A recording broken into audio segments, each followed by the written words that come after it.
Welcome to all of you. आप सभी का एक बार स्वागत है। अभी तक का जो मैंने अभी रिकॉर्ड चेक किया उसके हिसाब से हमने ट्रेडिशनल नेटवर्क का लगभग पूरा भाग कंप्लीट कर लिया है। जो अभी तक का जो टेलीकॉम नेटवर्क थे और उसमें जो भी कम्युनिकेशन की व्यवस्था हमारे देश के अंदर है उसके ऊपर हम लोग ऑलरेडी डिस्कस कर चुके हैं। अब हम बात कर रहे हैं कि इसमें एक बड़ा इम्पोर्टेंट क्वेश्चन ये आता है कि लोकल में मैंने डिस्कस किया कि बहुत सारे कस्टमर जितने भी हैं सभी के वायर अलग होते हैं। स्विच रूम में आता है, लोकल में तो कोई दिक्कत नहीं, हम एक दूसरे को स्विच की मदद से आपस में जोड़ देते हैं। पहले मैनुअली करते थे, फिर इलेक्ट्रोमैकेनिकली हुआ, फिर इलेक्ट्रॉनिक्स हुआ और आज के जमाने में सॉफ्टवेयर से इस काम को आपस में लिंक कर देते हैं। अब सवाल ये उठता है कि लोकल में तो ठीक है, लेकिन जब हम एक एक्सचेंज से मेन एक्सचेंज की तरफ जाते हैं, शहर में मेन एक्सचेंज बना हुआ है, तो लोकल एक्सचेंज से जब मेन एक्सचेंज की तरफ जाते हैं तो फिर हमारे पास में ये कैसे संभव है कि जो ऑप्टिकल फाइबर में है हजारों लोग हों, लाखों लोग हों, एक ही पेयर के फाइबर में कम्युनिकेट करते हैं।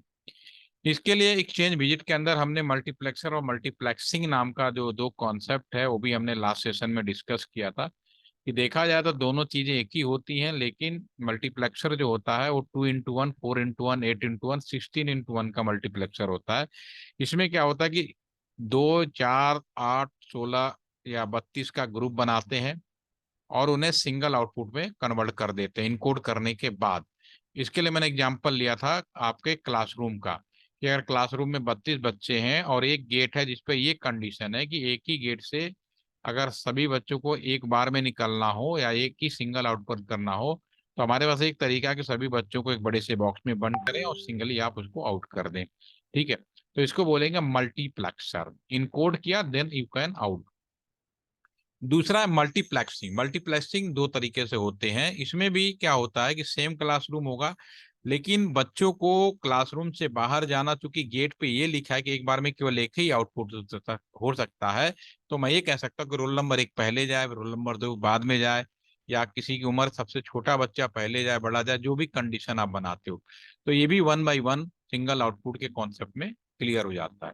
तो कम्युनिकेशन की व्यवस्था में या दुनिया में जो टेक्निकली हम कहीं भी इस्तेमाल करते हैं, तो इस कॉन्सेप्ट को मल्टीप्लेक्सिंग कहते हैं। मल्टीप्लेक्सिंग जो टेक्निकल फील्ड में दो तरीके से इस्तेमाल किया जाता है और उनको बोला जाता है आपस में आपको, एक को बोलते हैं टीडीएम, टाइम डिवीजन मल्टीप्लेक्सिंग, और दूसरे को बोलते हैं एफडीएम, फ्रीक्वेंसी डिवीजन मल्टीप्लेक्सिंग। पहले हमारा फ्रीक्वेंसी डिवीजन मल्टीप्लेक्सिंग होता था। ठीक है, ये चीज हो गया। दूसरा, आपने रास्ता देख लिया, ये इंडिया है, इंडिया से वापस पाकिस्तान भी देख लिया और आपने यूएस से भी देख लिया। सब ऑप्टिकल फाइबर है। लोकल में हो सकता है कि आप वायरलेस जुड़े हो, मोबाइल के थ्रू जुड़े हो, लेकिन जो मेन नेटवर्क है आपका पूरा का पूरा नेट आपका ऑप्टिकल फाइबर बेस है। तो इस केस में आपका रास्ता तो ये हो गया, लेकिन रास्ते में दूरी में हम कैसे रास्ते को तय करेंगे बहुत तेजी के साथ, कैसे आप मेरा सवाल ये है कि मैं जो कहना चाह रहा हूँ कि आप मेरठ में हैं, आपको दिल्ली जाना है, तो आपके पास अब रास्ते अवेलेबल है। रास्ते का मतलब बाया रोड के माध्यम से जा सकते हैं, बाया ट्रेन के माध्यम से जा सकते हैं, बाया हवाई जहाज के माध्यम से जा सकते हैं। अब आपने मान लीजिए सेलेक्ट कर लिया रोड। अब रोड से आपको दिल्ली जाना है, तो रोड से जब आप दिल्ली जाएंगे तो आपके पास जो ऑप्शंस हैं, या तो आप पैदल जा सकते हैं, या तो साइकिल से जा सकते हैं, या तो हवाई जहाज से जा सकते हैं। जो बस कार या जो भी रोड पे जो भी चलते हैं उनसे आप जा सकते हैं। पैदल से जाएंगे समय ज्यादा लगेगा, साइकिल से जाएंगे मेहनत ज्यादा लगेगी, समय कम लगेगा। बाइक से जाएंगे, आप ही को चलाना है, आरामदायक नहीं होगा लेकिन टाइम बहुत कम हो जाएगा। कार से जाएंगे तो उस हिसाब से। उसी तरह से रास्ते के अंदर हमारे पास साधन कौन सा है, आप किस साधन से मूवमेंट करेंगे, तो रास्ता आपका कम्युनिकेशन में भी सारा रास्ता क्लियर हो गया। लेकिन वो जो हमारा जो साउंड है वो किस साधन से यहाँ पर जाएगा, अब ये क्वेश्चन उठता है। ठीक है, तो इसके लिए भगवान ने बहुत ही सिंपल सा तरीका बताया है। हमारा जो वॉयस है, जो हमारा जो साउंड है उसकी खासियत क्या है। हमारा जो साउंड होता है जो हम कान से सुनते हैं, इसकी फ्रीक्वेंसी डिफाइंड है। कितना, आप बचपन में पढ़ा होगा, 20 हर्ट्ज से लेके 20 किलो हर्ट्ज तक। इसमें तो कोई डाउट ही नहीं है, ये तो सारे लोग आप लोगों ने पढ़ाई है, 20 किलो हर्ट्ज से 20 हर्ट्ज तक। ठीक है, भगवान ने हमारा कान ऐसा बनाया है, ऊपर वाले ने हमारा कान ऐसा बनाया है, इससे अगर हम धीमी आवाज सुनना चाहेंगे तो नहीं सुनाई देगा, इससे मैं ऊंची आवाज सुनना चाहूंगा तो नहीं सुनाई देगा। जो भी आवाज सुनाई देगा इसके बीच का सुनाई देगा। ठीक है, तो हम इसी चीज का फायदा उठाते हैं। आपने एक फार्मूला पढ़ा होगा हाई स्कूल में, V equal to F lambda, यानी कि जो स्पीड होती है वो डायरेक्टली प्रोपोर्शनल होता है फ्रीक्वेंसी का। ठीक है, ये आपने बचपन में पढ़ा होगा। ठीक है, कहने का मतलब अगर अब आपकी आवाज फ्रीक्वेंसी बढ़ेगी तो आपका साउंड, आपका स्पीड आपका बढ़ेगा। ठीक है ना।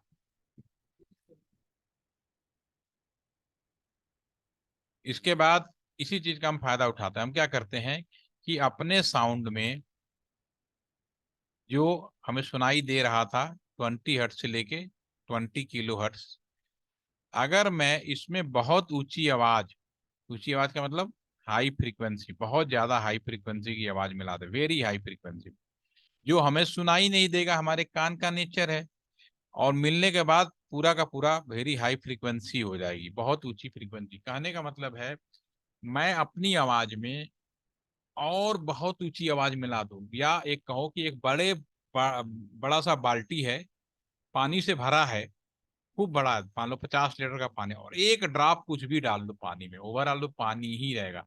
समुन्द्र में कितना भी, इतना पानी का विशाल फैला हुआ है, आप कुछ भी डालें समुद्र के पानी का स्वभाव नहीं बदल सकते। उसी तरह से हमारा जो वॉयस है जस्ट लाइक ए ड्रॉप, एक ड्रॉप के समान है, और ये जो फ्रीक्वेंसी है वो जस्ट लाइक ए समुंदर, पूरा इस सी के समान है। तो ओवरऑल मिलाएंगे तो वेरी हाई फ्रीक्वेंसी होगा, और इसका नतीजा ये निकलता है कि हम लोग इंजीनियर हैं, तो इसको बाद जब स्पीड जो है 10⁸मीटर पर सेकेंड लाइट के स्पीड के बराबर हो जाता है, इतनी तेजी से मूवमेंट करता है ये। और इसीलिए विद इन सेकेंड, मेरे कहा एक चीज और समझ सकते हैं आप, कि मेरा मोबाइल फोन है, मैं बोल रहा हूँ, मेरे मुंह से साउंड निकल रहा है, यहाँ पे एक ऑटोमेटिक फ्रीक्वेंसी जनरेट करने वाला डिवाइस है। कौन सा? ऑसिलेटर हो सकता है, या कोई भी वीडियो फ्रीक्वेंसी जनरेटर होते हैं, तो उसकी फ्रीक्वेंसी बहुत हाई है, हमें कान में सुनाई नहीं देता। आपको रफली मैं समझने के लिए बता रहा हूँ, जैसे मैं बोलता हूँ मेरा साउंड तुरंत उसके साथ मिक्स होता है, और इसकी स्पीड कितनी बढ़ गई, लाइट की स्पीड से बढ़ा, दूसरे साइड चला जाता है। दूसरे साइड जो हमने ये मिलाया होता है, ये जो हमने मिलाया होता है आपका, इसको मैं रिमूव कर देता हूँ, तो फिर मुझे अपनी आवाज सुनाई दे देती है। तो ये जो मिलाने वाला प्रक्रिया है इसको हम बोलते हैं मॉड्यूलेशन। समझ में आ गया what is the modulation? Modulation एक प्रोसेस है, एक तरीका है जिसमें हम अपने लोकल साउंड को, जिसको भेजना है, एक ऊंचे साउंड के साथ मिला देते हैं, जिससे उसकी स्पीड बढ़ जाती है और सुनाई भी नहीं देगा, आराम से दूसरे एंड पे चला जाएगा। दूसरे एंड पे हमने इसको रिमूव कर दिया, उसको बोल देते हैं डी मॉड्यूलेशन। ठीक है, और मॉड्यूलेशन और डी मॉड्यूलेशन आपने हर तरह से कर सकते हैं, FM AM, ये तरीका है। दूध में चीनी मिलाना है तो अलग अलग तरीके से आप चीनी मिला सकते हैं, एक चम्मच से मिला सकते हैं, 2 गिलास ऊपर नीचे करके मिला सकते हैं। ठीक है ना। तो ये सब तरीका है। तो टेली कम्युनिकेशन में एक मॉड्यूलेशन आया जिसका नाम है पल्स कोड मॉड्यूलेशन। ये बहुत सालों तकरीबन आज भी ये हमारे टेली कम्युनिकेशन में एक महत्वपूर्ण हिस्सा रखता है कम्युनिकेशन कराने के लिए। ठीक है ना। तो पल्स कोड मॉड्यूलेशन की खासियत ये थी कि ये दो काम करता है। एक तो मॉड्यूलेशन करता है, मॉड्यूलेशन मतलब हमारी आवाज को इस लायक बनाता है कि वो दूसरी जगह मूव कर जाए। दूसरा ये TDM कॉन्सेप्ट पे काम करता है, टाइम डिवीजन मल्टीप्लेक्सिंग पे। इसी चीज का फायदा उठाया, इसी वजह से आज तक चलता है। अब इन दोनों चीजों को मैं समझाता हूँ कैसे, कि पहले TDM और FDM समझ लो है क्या ये।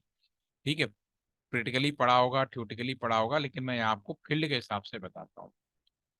ये एक सड़क है, ठीक है ना। यहाँ पे कुछ ट्रक वाले हैं, ठीक है ना। आपने एक ट्रक है, ठीक है, 3 ट्रक वाले मान लीजिए, 3 ट्रक वाले हैं। ये रेड कलर का है, ये येलो कलर का है, और ये ब्लू कलर का है। ये लोकेशन A से लोकेशन B में आपको प्रोडक्ट भेजना है। लोकेशन B में जाने से पहले यहाँ पे एक ओवरब्रिज पड़ता है, इस ओवरब्रिज को पार करना होता है, तब लोकेशन B में आएगा।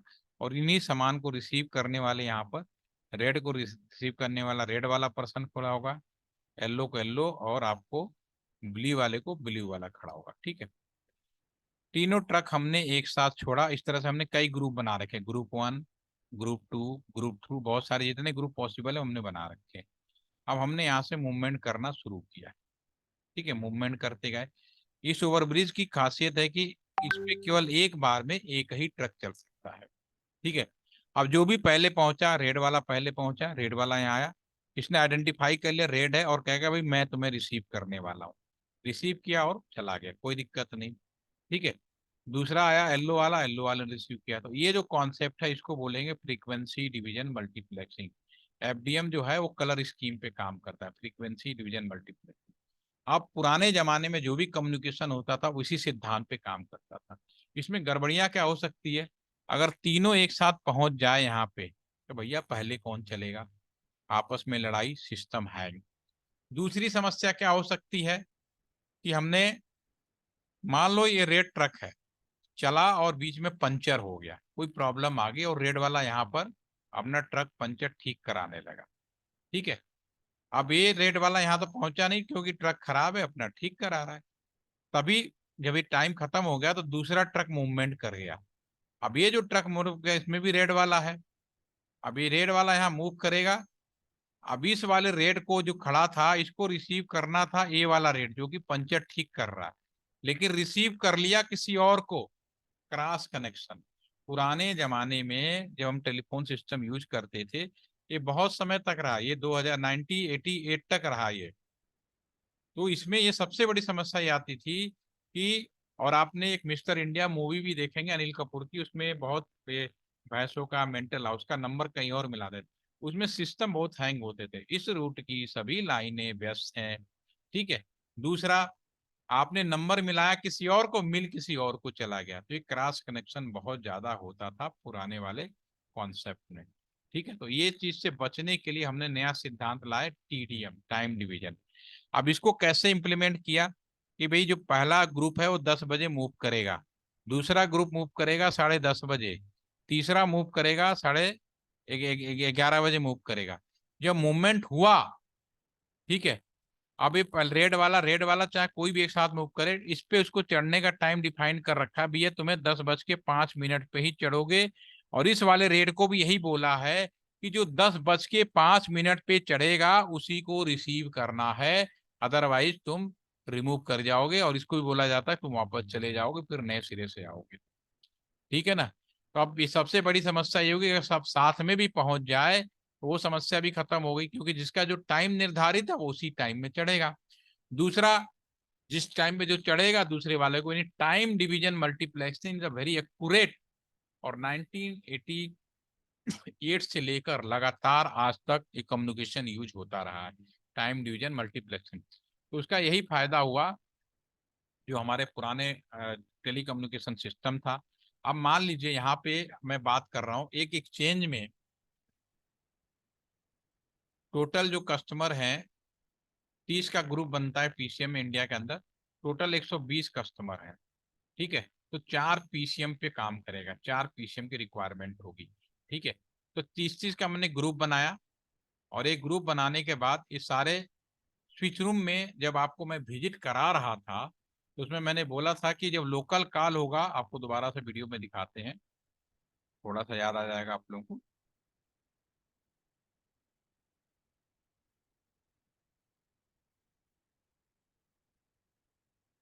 इस वीडियो में जब आपको मैंने दिखाया था ये जो हमारा एक्सचेंज विजिट था, आपको याद आएगा, किसी भी टेलीफोन एक्सचेंज में जाएंगे तो इसमें मैंने आपको यहाँ पे डिस्कस किया था ये पूरा का पूरा यहाँ पे वो कर लेते थे। तो यहाँ पे भी आपको दिखाई नहीं देगा, सब सॉफ्टवेयर इसमें इसमें हमने आपसे डिस्कस किया था मेरा से कि यहाँ पे जो कस्टमर हैं लोकल है तो यहीं से आपस में जोड़ देता था, अगर लोकल नहीं है तो इसमें 30 कस्टमरों का यानी कि 4 का एक ग्रुप बनाया, और इसकी वायर हमने ऊपर एक पीसीएम कार्ड लगाया हुआ है। ठीक है ना, दिखाते हैं आपको, फाइबर हम कन्वर्ट करते हैं और दूसरे मेन एक्सचेंज में भेज देते हैं। तो कितना, तो डीटैक्स भेजने के लिए इन कस्टमरों का इकट्ठा वायरिंग यहाँ कर दी गई। ये हमारा पीसीएम है, इनके कार्ड देखेंगे थोड़ा अलग से है। ठीक है, नीचे पीसीएम है, नीचे भी पड़ा हुआ है। तो इन 8 वायरों का इकट्ठा करके यहाँ पे आ गया। एक कॉन्सेप्ट होता है मल्टीप्लेक्सर और मल्टीप्लेक्सिंग, तो इन 8 का एक सिंगल ऑप्टिकल फाइबर हम। ठीक है ना। तो ये जो चीज है जो मैं आपको बता रहा हूँ, ये इसी पे ऑलरेडी, अब दोबारा वीडियो देखिएगा अभी सिंपल समझने के लिए। यहाँ पे हमने क्या किया, 30 कस्टमरों का ग्रुप बनाया। वो जो पीसीएम कार्ड है, एक की जरूरत कब पड़ेगी, अगर लोकल में कस्टमर नहीं है, शहर का दूसरा या दुनिया के किसी जगह, तो पीसीएम कार्ड में अगर 120 कस्टमर है तो मुझे इस तरह के 4 कार्ड लगाने पड़ेंगे। ठीक है। और ये फिर एक्सचेंज में इसमें आता था ट्रांसमिशन रूम में। ट्रांसमिशन रूम में पूरे की पूरी रैक मैंने आपको दिखाई थी, वो भी देख लीजिए, एक पूरी रैक जो था। ट्रांसमिशन रूम में पूरी एक रैक आती थी, ये आपका ये रैक है। जब सिस्टम लगता ये है तो जो पूरा का रैक पूरा है, बड़ा सिस्टम ही लगाते हैं तो तो ये जो पूरी रैक है, इसमें जो वायर है वहां से आ गया, और एक वायर में 30 कस्टमरों का कॉम्बिनेशन है। ठीक है ना। तो ये जो 30 कस्टमरों का कॉम्बिनेशन आप यहाँ पे आएंगे, तो यहाँ पे आपका 30 कस्टमर का, 120 कस्टमर है तो 4 वायर यहाँ पे इकट्ठे हो जाएंगे, बाकी स्पेयर रहेगा। और फिर इसी ट्रांसमिशन सिस्टम में मल्टीप्लेक्सर, पीसीएम ने क्या किया, multiplexing plus time division multiplexing किया, प्लस आपका मॉड्यूलेशन, पल्स कोड मॉड्यूलेट कर दिया। अब यहाँ पे जब आया, इसने इसको सिंगल 4x1 का मक्स लगाया, इलेक्ट्रिकल हो गया। अब फाइनली जहाँ कितने भी कस्टमर थे, एक ही वायर आ गया। और इलेक्ट्रिकल वायर है, फिर हम यहाँ पे इलेक्ट्रिकल को ऑप्टिकल में मर्जेंगे, जो बोलते हैं सोर्स फॉर ऑप्टिकल, इसको हम कन्वर्ट कर देते हैं, फिर आपका ये ट्रांस में चला जाता है। यानी कि पूरे एक्सचेंज में कुछ भी हो, सोर्स ऑफ ऑप्टिकल कौन होगा, दुनिया में ऐसी कौन सी डिवाइस है जो इलेक्ट्रिकल को ऑप्टिकल बदलती है। एक तो आपका एलईडी है, दूसरा लेजर है। ठीक, तो यहाँ LED source optical, very important question होता है कि ऑप्टिकल पोर्ट के बताइए। ठीक है, तो आप लेजर और एलईडी बताएंगे, ऑप्टिकल में कन्वर्ट होगा, दूसरे एंड पे जाएंगे तो ये आपका रिसीव कहलाएगा।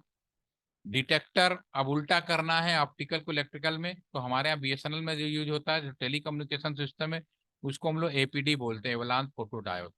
ठीक है, और आपका डीमक्स करेंगे जैसे हमने अलग किया था।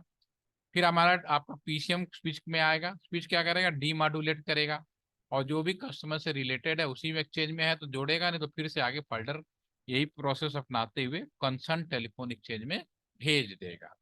तो ये कॉन्सेप्ट है आपका कंप्लीट कम्युनिकेशन सिस्टम का, जो ट्रेडिशनल बेस था, जो अभी हमने डिस्कस किया। तो आपका ये जो ट्रेडिशनल वाला जो कम्युनिकेशन सिस्टम है, ये खत्म हुआ। कल हम लोग इसी में नए कम्युनिकेशन सिस्टम के बारे में बात करेंगे, करीब कल 40 मिनट का सेशन होगा, तो उसको थोड़ा सा ध्यान रखिएगा।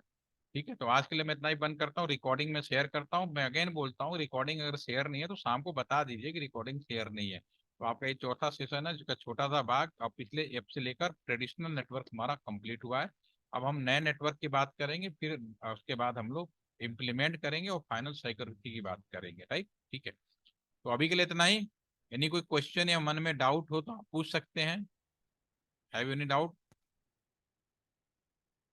तो चलो भी, अटेंडेंस लगाओ, थैंक यू बोलो, बाय बाय, टाटा।